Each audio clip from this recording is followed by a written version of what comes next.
can do it, you absolute fucking arsehole. Being the sanctimonious, condescending prick that he is. Kiss my hairy, sweaty arse, you fucking whiny, spoiled pricks. War on the poor, being waged by the rich and the government. Agitate, educate, organize. The most salient examples would be the Spanish Revolution of 1936. Porque esta gente parte de una idea equivocada, que somos todos iguales. Y si para que nos enteremos todos hay que matar a esos hijos de puta, pues los matamos. Y ya está.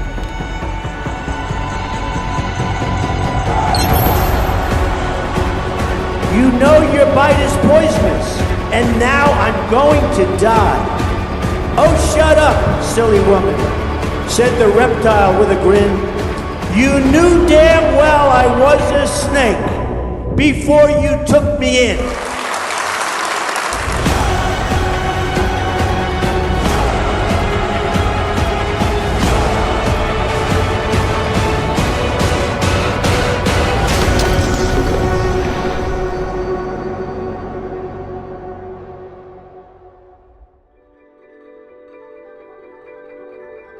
Cameron Watt is the creator of popular anarcho-communist channel Libertarian Social Rants. He mainly produces content that argues against capitalism, the free market, and similar right-wing principles in order to push the left-anarchist narrative.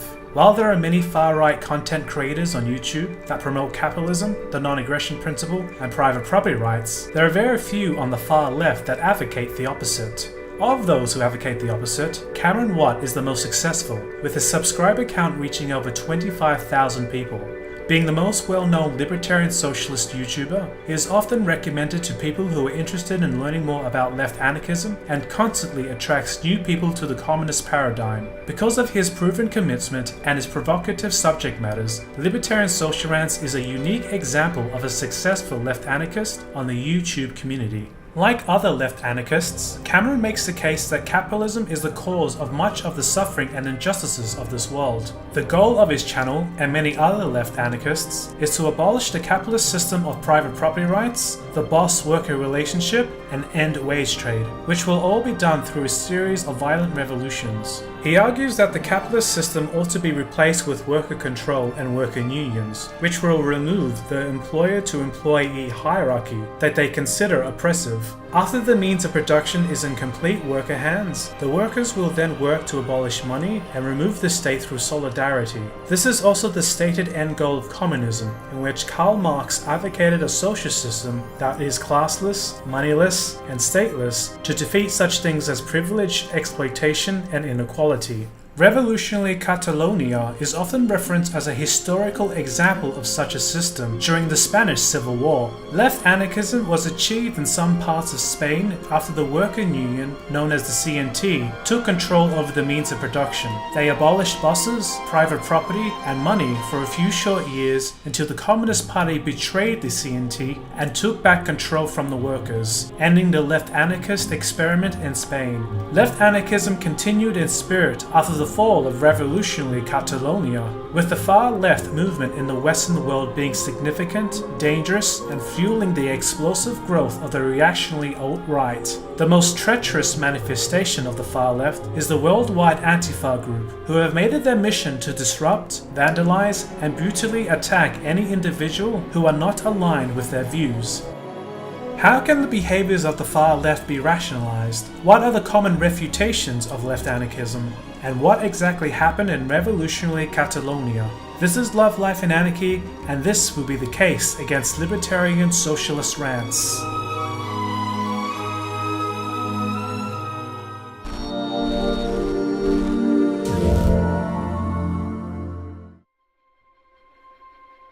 Before Cameron Watt was Libertarian Socialist Rants, he was Cammehyabams on YouTube, a vlogger personality who was committed to ranting, which was a popular genre in early YouTube history. The ranting community was a pseudo-intellectual subset of YouTube content creators that specialized in producing criticizing monologues of anything that annoyed them. Cammehyabams was one of the most well-known, earning a place in Encyclopedia Dramatica's ranting community section. This parody site referenced the change in Cameron's personality, when he stopped talking about other YouTubers and started talking about left anarchism as he turned into a social activist. Encyclopedia Dramatica states that a good chunk of his audience abandoned him after that changed, and the rest who stayed with him began to resemble a cult. Cameron Watt is open about being diagnosed with Asperger's syndrome, an autism spectrum disorder that affects empathy levels, social interactions, and non-verbal communication. A person with Asperger's syndrome will experience difficulties in basic elements of social interaction, have a harder time developing friendships, and have intense interests in subjects that are trivial to others. They are often teased and treated as social outcasts in their communities, which the isolation can lead to anxiety and depression. Although there are disadvantages to having Asperger's syndrome, there are also some benefits, such as being more skilled in particular areas like music or maths. Additionally, Cameron Watt is a product of a single mother environment. He is often exploited on the popular YouTube channel Quirkolology, where millions of people watch him get humiliated for the benefit and the profit of his mother's boyfriend, who is outside of his family. Children brought up in single-parent environments are more likely to experience depression, drinking problems, drug abuse, and have a harder time being employed. This, compounded with the characteristics of Asperger's syndrome, adequately explains his unconventional fascination with left anarchism and his commitment in being a constant YouTube personality from his teenage years to young adulthood. Although this is not a refutation of left anarchism or libertarian social rants, it's important to understand the background of an individual if their beliefs are irrational. Many academics and economists have already refuted left anarchism throughout the centuries after it was formulated, and intelligent YouTube critics have also picked apart his arguments on his channel, with little resolution on Cameron's part. The demographics of left anarchist content creators on YouTube are mostly made up of Western privileged white students brought up in middle class environments, who live with their parents or in government subsidized student homes. Left anarchists are generally young students with no property or wealth to their names, so they have everything to gain in their revolution and little to lose. Additionally, very few of these students have actually joined the workforce, speaking on behalf of the worker community that they are not a part of and have no right to speak from. Because left anarchists have established their self-identity and social circles around leftist communities, it becomes that much more challenging to withdraw or criticize their own position from an objective standpoint. Left anarchists are considered to be a subset of social justice activism. It is common for the left to fault negative economic situations on abstract, unfortifiable concepts such as the patriarchy, class struggle, white supremacy, or capitalist exploitation. These criticisms are driven from the critical theory, a neo-Marxist philosophy that aims to challenge all social and economic standards from a Marxist perspective, with the ultimate goal of creating a cultural revolution against their perceived oppressors. While most social justice warriors target race, gender, or privilege, left anarchists attack the broader economic elements, including capitalism, bosses, and property rights. They commonly don't have an understanding of economic sciences or market principles, but feel confident that they are in an authoritative to speak against it anyway, which demonstrates their cognitive bias and their illusionary superiority. There are many forms of left anarchism, including Marxism, Maoism, Stalinism, Leninism, Communism, Trotskyism, Mutualism, and anarcho-syndicalism. While there are various differences between each ideology, such as revolution strategies, structures of government, and how property is collectively organized, they are all united in being completely against capitalism and reject the private property norm as an ethical standard. Despite this, left anarchists labeled the catastrophic events of Mao's China, Soviet Russia, North Korea, and other communist states as examples of state capitalism, as none of these examples achieved the true goals of communism. It's fundamentally inaccurate to describe Cuba as being communist. State capitalist would be a much more accurate term. Even though these failed states didn't enable private property rights and were abhorrently against capitalism through their ideologies and practices, they are still referred to by the far left as examples of capitalism. This is because left anarchists constantly manipulate the semantics of their own positioning, using interchangeable terms such as anarchism, libertarian socialism, Marxism, or worker syndication to obscure and confuse their audiences. They avoid using the loaded term communism wherever possible because of the negative associations that come with it, even though it represents the same principles. Left-Anarchists and Right-Anarchists share the same desire of wanting to end the state, but the reasons for doing so are completely different to each other. Right-Anarchists see the state as an inherently immoral and unjust organization. This is because the state has the power to initiate force over their citizens at will and don't respect private property rights, making them incompatible with the values of individual freedom, consistent property rights, and the non-aggression principle. Jefferson argued, and I believe, that the only moral, valid, lawful exchange of property is one that is truly voluntary. On the other hand, left-anarchists oppose the government because they view the state as the ultimate protector of private property rights, which protects the few, the privileged, and the status quo of the higher class. Left-anarchists view the state as the enabler of class struggle, which is the direct cause of inequality and oppression in their society. If given the choice, left-anarchists would prefer the elimination of private property rights and class divides over the abolishment of the state, and would even support the state if they're committed to do such a thing. However, left-anarchists completely embrace anarchy once center-right parties get into power. Any policies that resemble privatization, shrinking the state, providing more power to the individual, or undoing previous socialist policies is met with violent protests, civil disobedience, and public disorder.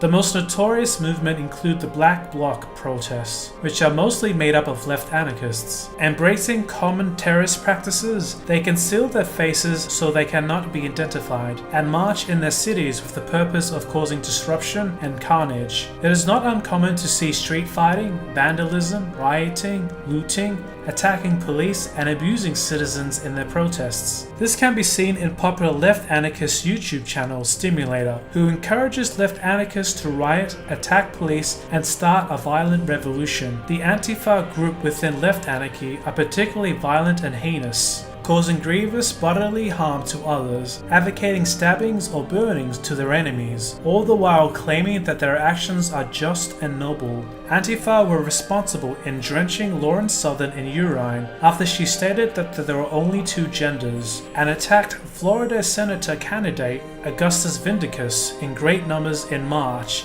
after they heard he was in town. They hunt in great numbers and swarm vulnerable individuals. Ironically, Antifa stands for anti-fascist, which means they reject totalitarian one-party policies, but target anyone who doesn't agree with their totalitarian one-party policies. They should be considered as a terrorist group who are armed, dangerous, and a major threat to your personal safety, freedoms, and property. Being part of the greatest social justice community, left-anarchists conform with all the tricks and tactics that social justice warriors are renowned to use, including lying, manipulation, dishonesty, sophistry, and hypocrisy, to further their own cause. Cameron Watt is no exception to this. He openly states his hate for capitalistic advertising that enables consumerism, but chooses to enable ads on his YouTube channel for personal profit. He secured a well-paying project as a musical entrepreneur, and instead of using that profit to help the lower class or dismantle privilege, he used it to buy alcohol and illegal drugs for himself. He purposely conflates free market capitalism with crony capitalism to confuse and mislead his audience. He created a presentation on how bosses cause depression, which was made 2 weeks after making a video blog about how he was depressed as an independent musical artist, which is an environment that has no bosses. He is opposed to people using inflammatory sexist terms such as pussy, but will call others dick, cunt, or prick when he feels it is appropriate to. He advocates for open discussions and discourse, but bans people who are too critical of his views if they are from a right-wing perspective. He demands the end of privilege and capitalistic entitlements, but demands special privileges for himself that are not available to others. He argues against child abuse conditions in sweatshops, but blogs about abusing children at his own place of work. This is the level of integrity and honesty you can expect from autistic left anarchists who grew up in single-parent environments, which generally reflects the wider social justice community as a whole. Cameron Watt identifies with being a libertarian socialist. Libertarian socialism is synonymous to socialist anarchism, which was formulated in France after their authorities banned publications relating to anarchist materials. Mikhail Bakunin took the term and used it with his own renowned philosophy, collective anarchism. He shared a similar vision to Karl Marx, that society would be free and equal without capitalism, money, or a state. But he disagreed with Marx on how to get there. Marx advocated that workers and peasants should take control of the political process, and that they should use the state to transition their society into a communist society.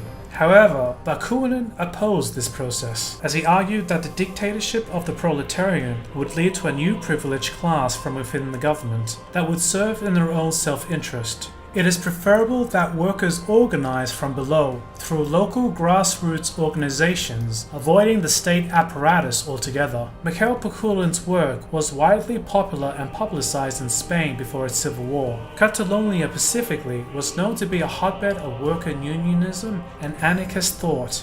This was the ideological fuel that sparked its spontaneous worker revolution after a series of civil unrests, which eventually became Revolutionary Catalonia.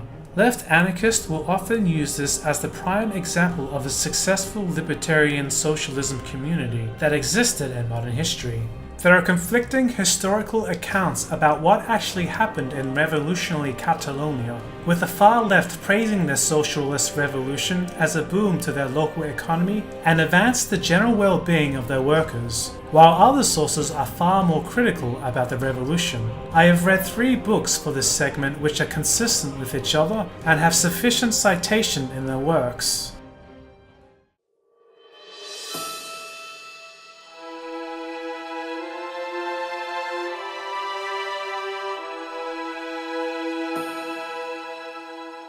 During the 1930s, Spain was primarily an agricultural nation, as it was one of the last European nations to modernize their economy after the Industrial Revolution. Coupled with the Great Depression, poverty was widespread in Spain, which led to dire hardships in the poorer communities. While other nearby European countries was experimenting with fascism and others still was experimenting with communism, Spain was divided about its political future after their king went into exile. The Second Republic was established shortly after, transitioning out of monarchy rule and started a democratic republic nation.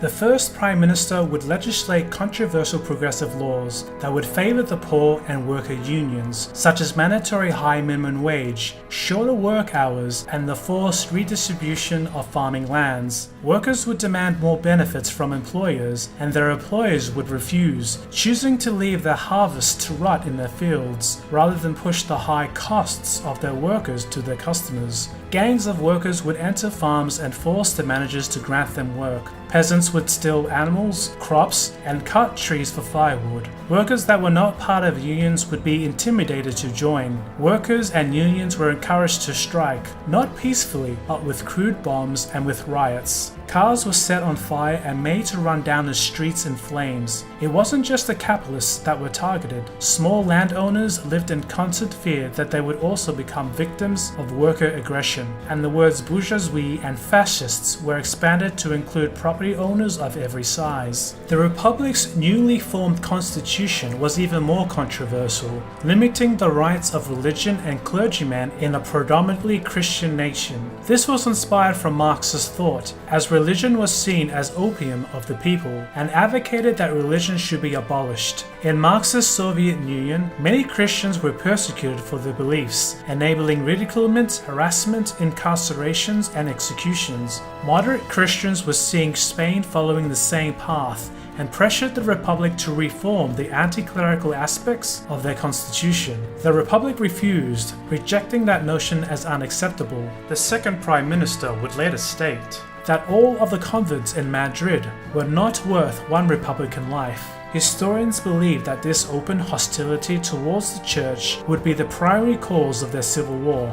Political bitterness between the left and right continued to grow in Spain. Conflicts repeated for weeks, with fresh scenes of violence, demonstrations, arsons and destructions, including the burning of churches, arsons of Catholic schools, and attempted seizures of property. Rioting, bloody clashes with the police, and assassinations with counter-assassinations were common. Attacks were dealt to landowners, industrialists, politicians, and clergy from the left, as the Republic was moving away from its constitution bounds and was moving into a leftist revolution as experienced in Russia by the Bolsheviks. This is when Spain's army and generals got involved and conspired to overthrow the left-wing republic to bring back order to the country. They organized a swift coup, but failed when the republic and armed militia were able to defend their government, signifying the start of the Spanish Civil War.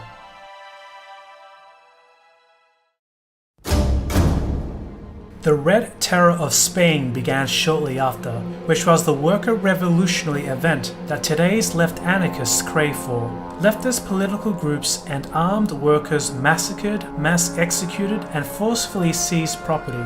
No parts of the Republican region escaped revolutionary and anti-clerical violence. This violence consisted of killing tens of thousands of people, which included landowners, industrialists, politicians, clergy, and other right-wing associates. Monasteries and churches were desecrated and burned. Banks were raided and their safe deposit boxes were emptied. Jails were invaded, records were destroyed, and the inmates were set free. Properties and factories were expropriated. Their owners would be executed without trial, and their deeds and documents that proved ownership would be burnt in huge bonfires, so that no evidence survived. The constant fear of executions bullied capitalists into submission, either fleeing from the Republic or blending in with the anarchists by disguising themselves as the proletarian and laying low. Even non-capitalists, such as handicraftsmen, small manufacturers, and tradesmen, had their premises and their equipment expropriated by labor unions, with the collectivization of eggs, fish, slaughterhouses, fruits, and vegetables. All dealers and commission agents had to join the collective to earn a wage,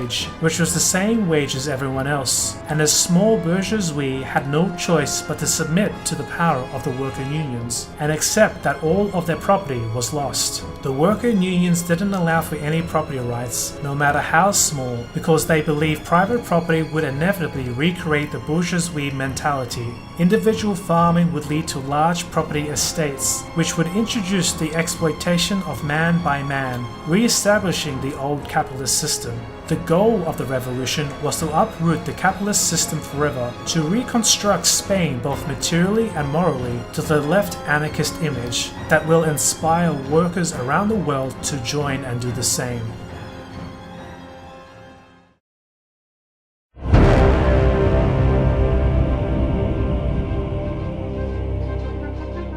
Many Spaniards were opposed to this revolution and the Marxist ideology that enabled it. People were being killed without trial, without even an allegation of a crime, just because of their social positioning, their political stance, or their religious faith. Spanish bishops told the Catholic world that Spain was divided into two sides. One side was causing anti-religion and anti-Spanish terror, while the other side was upholding the respect for religion and national order. The church had no choice but to choose the side that was defending its right to exist. A reactionary movement was shortly formed to counter the revolution, which comprised of many factions, including the military, right-wing groups, conservatives, nationalists, last sections of the police, monarchists, the Phalangists, business leaders, bankers, the Catholic clergy, medium and small landowners, tenant farmers, sharecroppers, and some of the urban middle class. Even though the counter-revolution was made up of diverse factions, the left-anarchists and the Republic would denounce them as fascists for opposing their order, and asked the world for volunteers to help stop this new threat in Europe.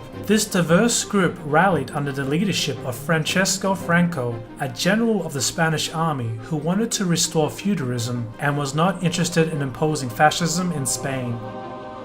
Modern fascism is usually defined as one-party totalitarian state that is ruled by a recognized leader. Fascists typically have the support of the worker classes under them, but those worker groups openly detested Franco. The two political parties that supported Franco was the Falange and the Carlists, who were not politically affiliated with Franco but were using him to return order to Spain. The Carlists wanted to restore Spain to monarchy, while the Falange wanted political leadership for themselves, claiming that they would represent all classes under their banner. Because each faction rejected Franco as their political leader, and Franco himself had no political parties he aligned with, it is not appropriate to call this counter-revolutionary force as fascist. But leftists generally describe anyone who opposed their views as fascist as a way of controlling the narrative and to reaffirm their moral positioning of being superior. The narrative used by the Nationalists was that Franco was a patriot, trying to save his country from the hordes of Reds that was terrorizing Spain, that it was communist barbarianism versus Christian civilization, and that Franco was trying to bring security and direction to an ungoverned and lawless country. The validity of the nationalist narrative is aligned with the left-anarchist Bakunin's declaration that left-anarchists must promise that personal and family interests are secondary to the struggle of workers against the bourgeoisie. To never compromise with the bourgeoisie for self-serving reasons, to never act in your self-interest over the masses of the workers, which would instantly make you an enemy, and that at all times you will be faithful to the workers' solidarity, since the slightest betrayal of it is the greatest crime. George Orwell would later write that left-anarchism had a religious tinge in its influence as it replaced Christian beliefs. The worker union CNT and FAI that was responsible for the revolution were opposed to state dictatorship that was advocated by Marx, but they nevertheless established a form of dictatorship with the help of the armed militia. The CNT and FAI exercised their power not only against priests, landowners, moneylenders and merchants, but against small tradesmen and farmers as well. They eventually forced small owners and tenant farmers to relinquish their land and other possessions to the collective. Even if peasants or farmers were not compelled to adhere to the collective system, their lives were made extremely difficult if they resisted. Not only were they prevented from hiring workers or keeping their harvest as crops, but they were also denied services of the collective, which meant they couldn't obtain food from the communal warehouses, use transport, or use agriculture machinery. Farmers who thought they were freed from paying rent to the landlords after the revolution were compelled to continue such payments to the village committee instead. After the first few days of the revolution, workers returned to work and found themselves without responsible management, as the capitalists were killed or were in hiding. Without the technical knowledge or the direction of the managers, the workers were lost on what to do and had to rely on the guidance of their unions. The directives spread confusing and disordered information in the factories, leading to enormous chaos in production. This was aggravated by the fact that each union gave different and often contradictory instructions. Even though unions and factory communities standardized and modernized production capabilities, they still ran into resistance from the workers themselves, who continued to demand more pay, fake illnesses, sabotage production, and rejected the control and the discipline of the new factory system. In many communities, money was forcefully abolished because left-anarchists believed that money turned man into a rabid enemy instead of brother. In those communities, wages were paid in coupons, which became the medium of exchange and the new form of money. These coupons could only be exchanged for consumer goods and could not be used for capitalistic endeavors. Everyone, including the workers, the businessmen, and the doctors, received the same coupon for each working day. There were no incentives to work hard or produce more, as you were rewarded with the same coupon as everyone else. The amount of coupons received were not based on value, skill, or productivity, but by the size of your family. People with large families received more coupons in accordance with the needs of its members, not in accordance to the actual labor performed. Workers who had large families and were lazy would receive more value than people without families but were extremely productive at work. This would have disastrous economic consequences and created resentment in the workers as time progressed.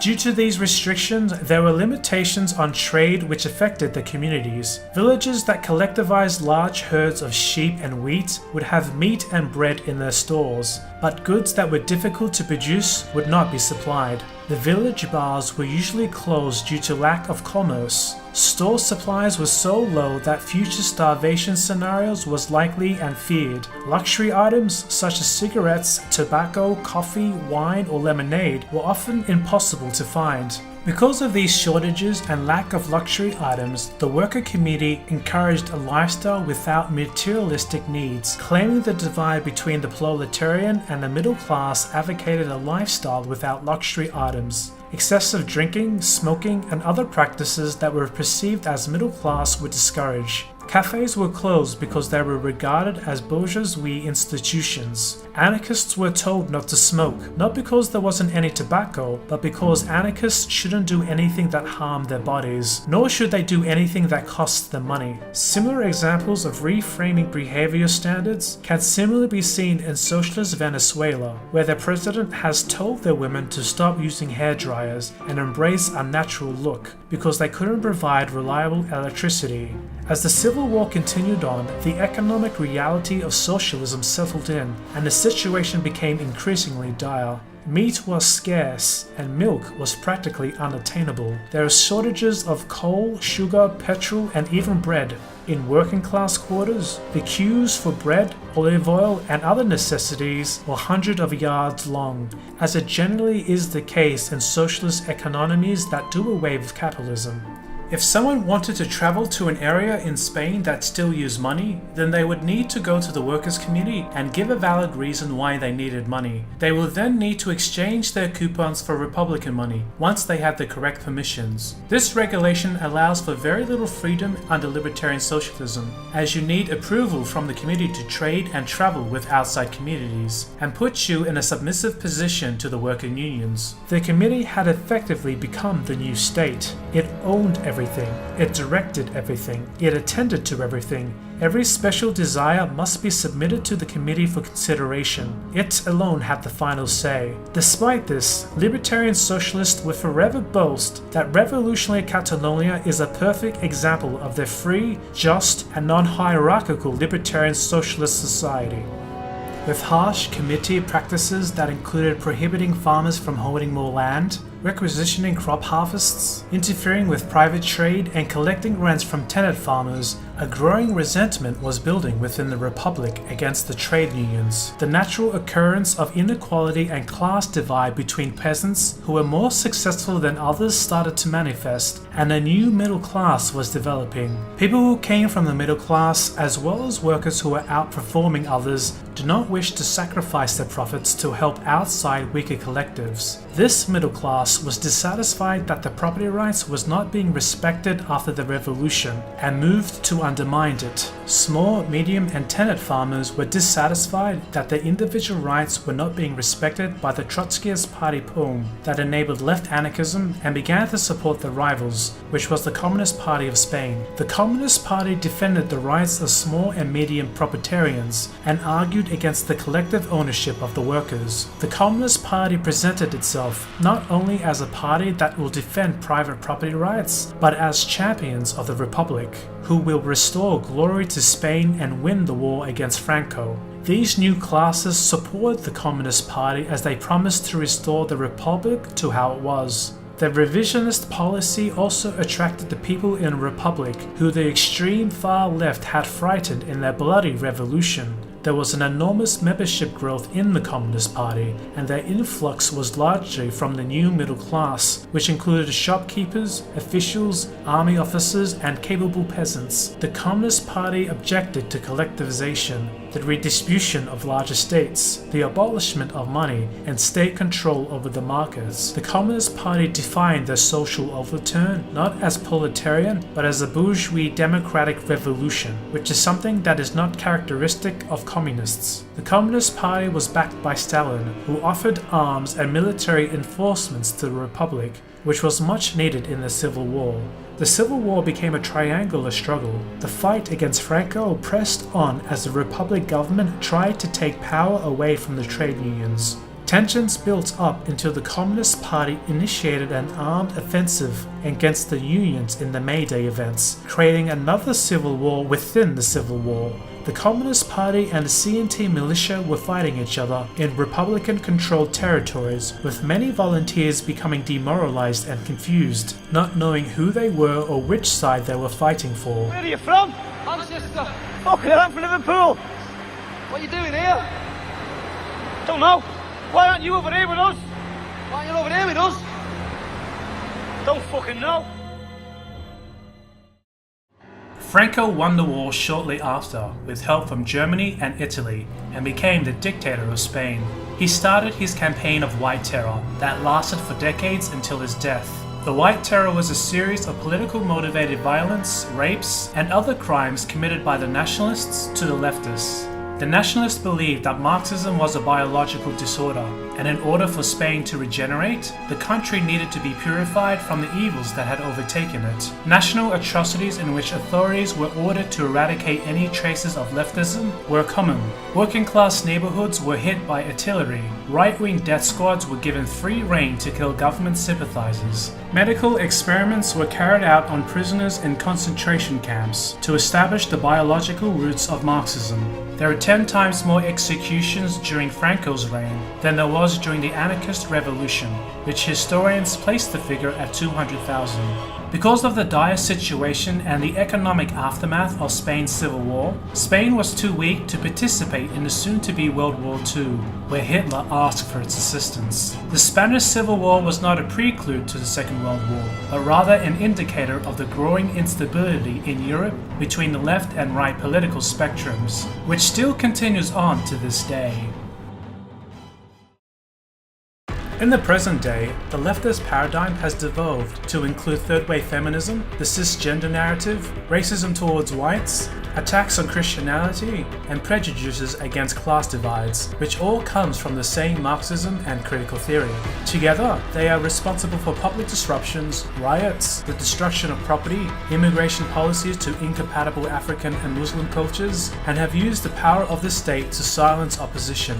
This is similar to the other leftist-inspired policies of history, including the prelude to the Spanish Civil War, the Lebanese Civil War, and the Bolshevik Russian Revolution, which all involve attacking the right and capitalists with the objection of starting a leftist revolution. But much like Spain, a counter-revolutionary force is on the rise, which represents the glowing alt-right perspective. These are not only made up of traditional white, straight Christian capitalists, but also people who fall outside of the typical right-wing caricatures, who are sick and tired of the narrative that the left are constantly pushing.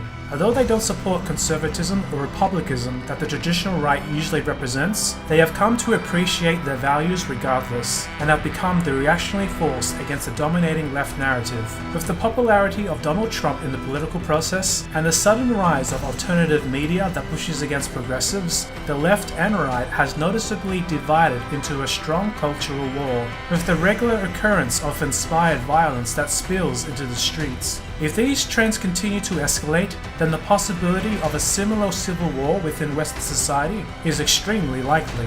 Despite the many rational arguments against left anarchism that is found in history, literature, videos, documentaries, seminars, and YouTube content creators, communists will never change their positioning or their minds. They are committed to destroy capitalism and Western values until the bitter end. New evidence suggests that this is because of biological reasons, not because of argumentation differences or beliefs. Many people on the alt-right have given up trying to reason with the far left and social justice warriors, as they are generally liars, sophists, self-absorbed, low-intelligent, incapable of honest communication, and provide nothing of value.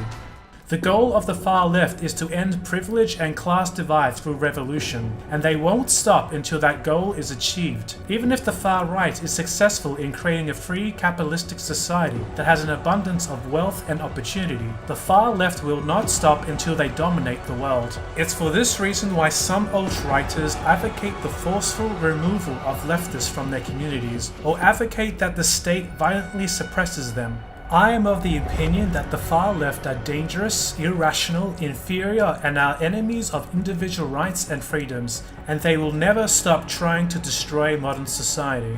If the far left are so interested in destroying property rights, individual rights, and want to take our means of production, then I say come and try. If rationality, empirical evidence, and history does not sway them, then feeling the counter-revolutionary force of all those who oppose communism should be the next step, because the non-aggression principle doesn't apply to Marxists, and I'm personally done with them.